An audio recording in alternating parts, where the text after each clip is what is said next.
material is likely fiber conduit, also known as bituminized fiber conduit or bituminized fiber pipe.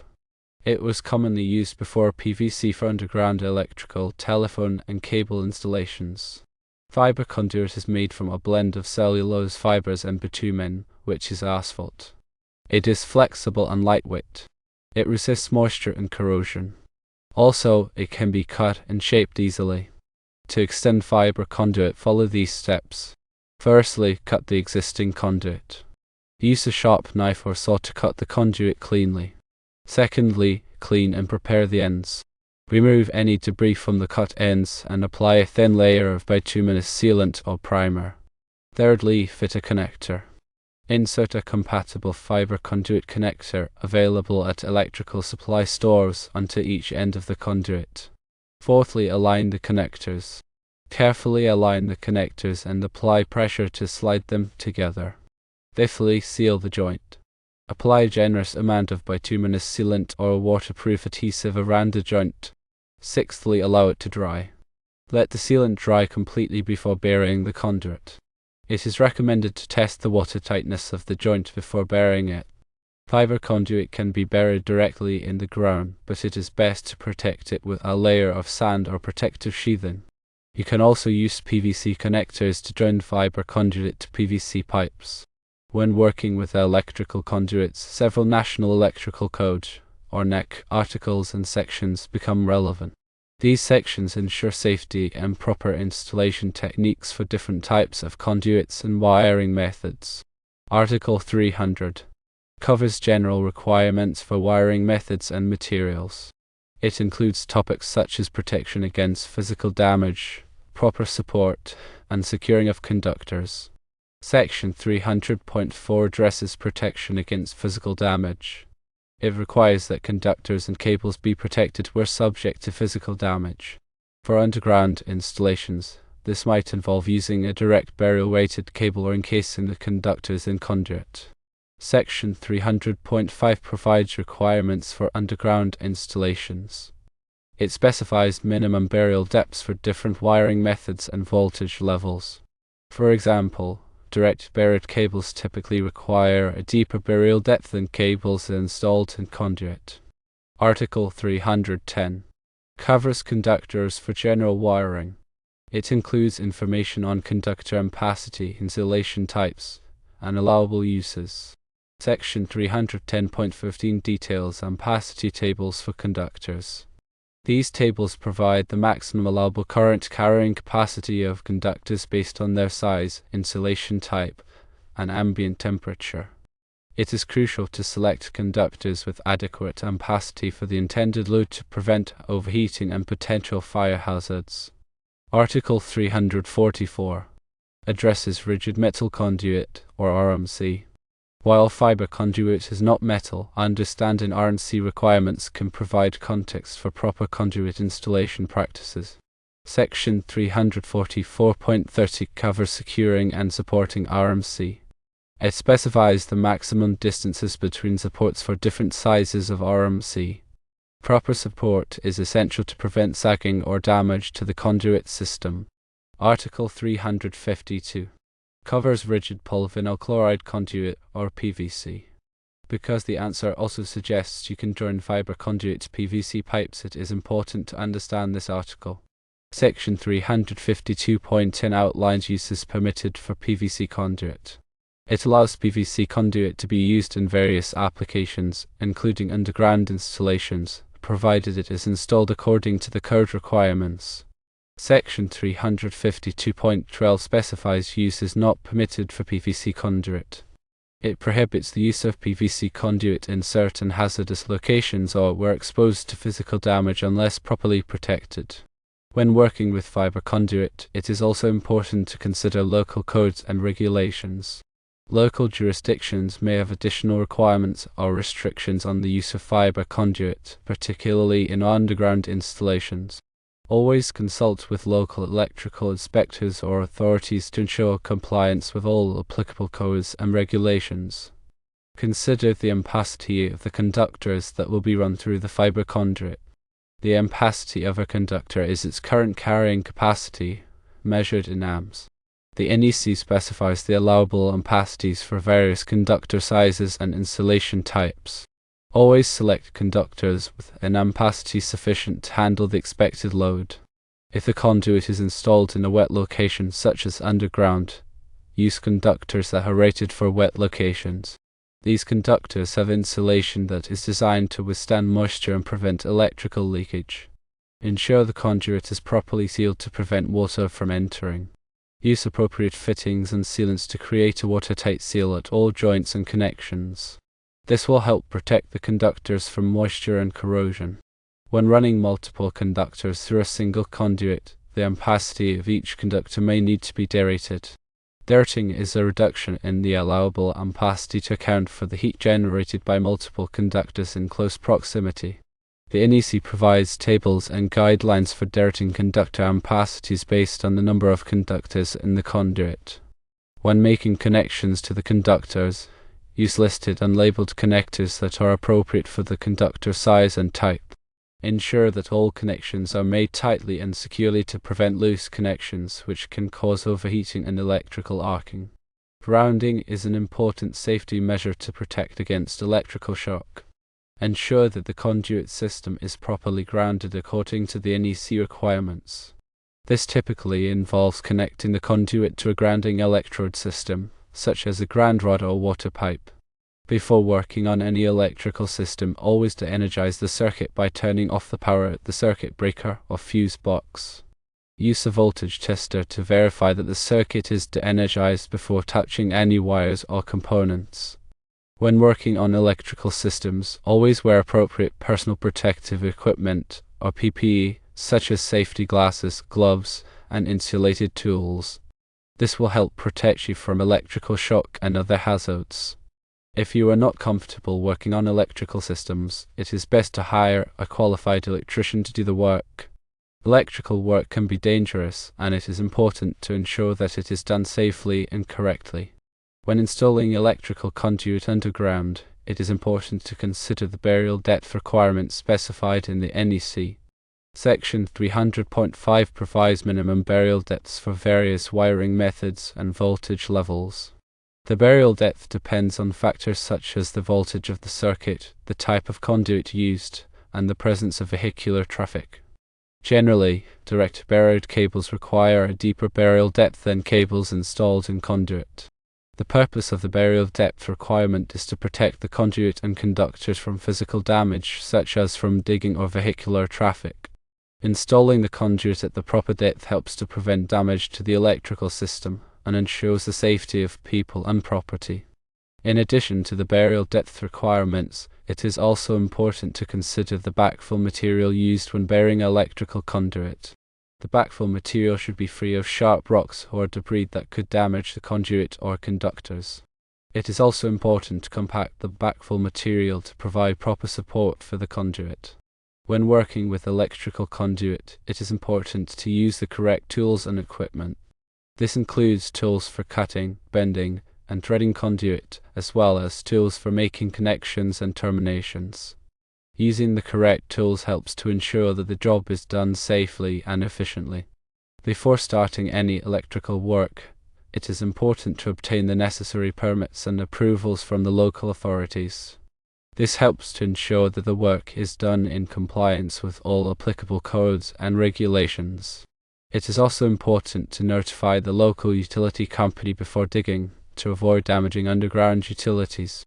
When working with electrical conduit, it is important to follow all safety precautions and to work carefully and methodically. Electrical work can be dangerous, and it is important to take all necessary steps to protect yourself and others from harm. In addition to the NEC, there may be other codes and standards that apply to electrical conduit installations. These may include local building codes, fire codes, and environmental regulations. It is important to be familiar with all applicable codes and standards before starting any electrical work. Regular inspections and maintenance of electrical conduit systems are essential to ensure their continued safety and reliability. Inspections should be performed periodically to check for damage, corrosion, and other problems. Maintenance may include cleaning, tightening connections, and replacing damaged components. Proper maintenance helps to extend the lifespan of the conduit system and prevent costly repairs. When installing electrical conduit in areas subject to corrosion, such as near the ocean or in industrial environments, it is important to use corrosion-resistant materials. This may include using stainless steel conduit or applying a protective coating to the conduit.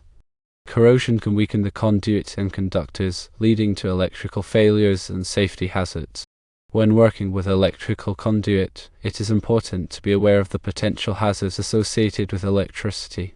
These hazards include electric shock, arc flash, and arc blast.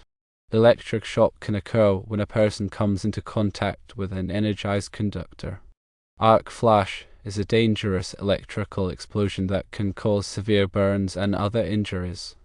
Arc blast is a pressure wave that can occur during an arc flash, which can cause structural damage and injuries.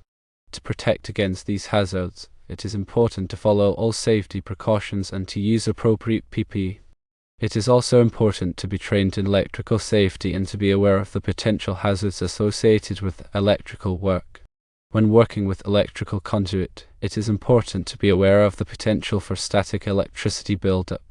Static electricity can accumulate on the surface of the conduit, particularly in dry environment. This can create a spark hazard, which can ignite flammable materials. To prevent static electricity buildup, it is important to ground the conduit properly and to use anti-static materials. When installing electrical conduit in hazardous locations, such as areas where flammable gases or vapors are present, it is important to use explosion-proof conduit and fittings. Explosion-proof conduit is designed to contain an internal explosion and to prevent it from propagating to the surrounding environment.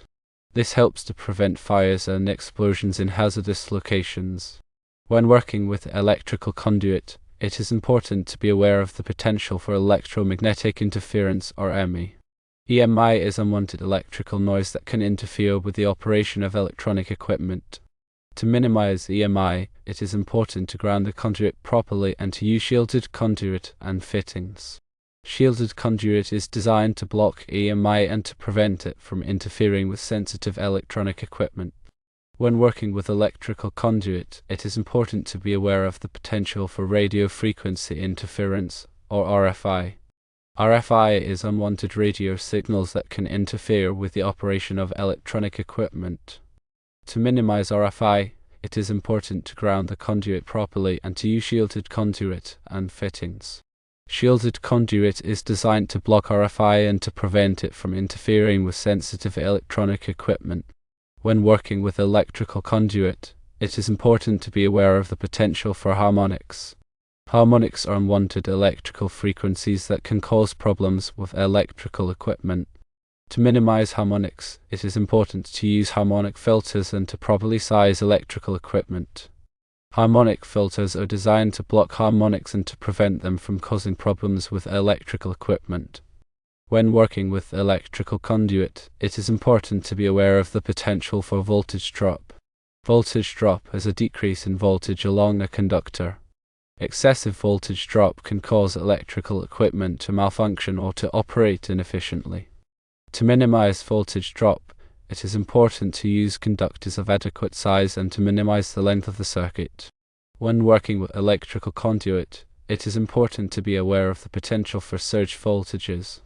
Surge voltages are sudden increases in voltage that can damage electrical equipment. To protect against surge voltages, it is important to use surge protective devices, or SPDs. SPD are designed to divert surge voltages away from electrical equipment and to protect it from damage. When working with electrical conduit, it is important to be aware of the potential for transient voltages. Transient voltages are short-duration voltage spikes that can damage electrical equipment. To protect against transient voltages, it is important to use transient voltage surge suppressors, or TVSSs. TVSSs are designed to suppress transient voltages and to protect electrical equipment from damage. When working with electrical conduit, it is important to be aware of the potential for ground loops. Ground loops are unwanted electrical currents that could flow through grounding conductors. Ground loops can cause electrical noise and can interfere with the operation of electronic equipment. To minimize ground loops, it is important to use proper grounding techniques and to avoid creating multiple ground paths. When working with electrical conduit, it is important to be aware of the potential for stray currents. Stray currents are unwanted electrical currents that can flow through unintended paths. Stray currents can cause corrosion, electrical noise, and can interfere with the operation of electronic equipment. To minimize stray currents, it is important to use proper grounding techniques and to avoid creating conductive paths between different electrical systems. When working with electrical conduit, it is important to be aware of the potential for neutral to earth voltage. Neutral to earth voltage is the voltage between the neutral conductor and the earth ground. Excessive neutral to earth voltage can cause electrical noise and can interfere with the operation of electronic equipment. To minimize neutral to earth voltage, it is important to use proper grounding techniques and to ensure that the neutral conductor is properly connected to the earth ground. When working with electrical conduit, it is important to be aware of the potential for common mode noise. Common mode noise is electrical noise that is common to all conductors in a circuit. Common mode noise can interfere with the operation of electronic equipment. To minimize common mode noise, it is important to use shielded cables and to properly ground the electrical system. When working with electrical conduit, it is important to be aware of the potential for differential mode noise. Differential mode noise is electrical noise that is different between the conductors in a circuit. Differential mode noise can interfere with the operation of electronic equipment. To minimize differential mode noise, it is important to use twisted pair cables and to properly ground the electrical system. In addition to the technical aspects of electrical conduit installations, it is also important to consider the environmental impact of the materials used. The use of sustainable materials and practices can help to minimize the environmental footprint of electrical installations. Some examples of sustainable materials include recycled content conduit, bio-based conduit, and conduit made from renewable resources. Sustainable practices include minimizing waste, reducing energy consumption, and using environmentally friendly installation techniques.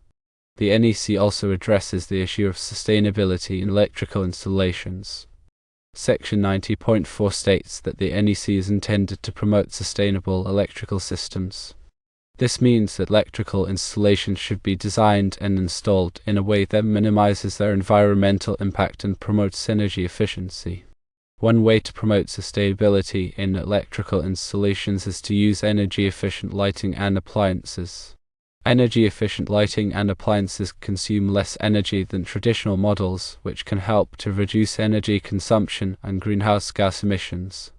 Another way to promote sustainability is to use renewable energy sources such as solar panels and wind turbines.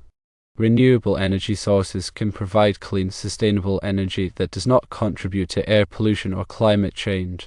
In addition to the environmental benefits, sustainable electrical installations can also provide economic benefits.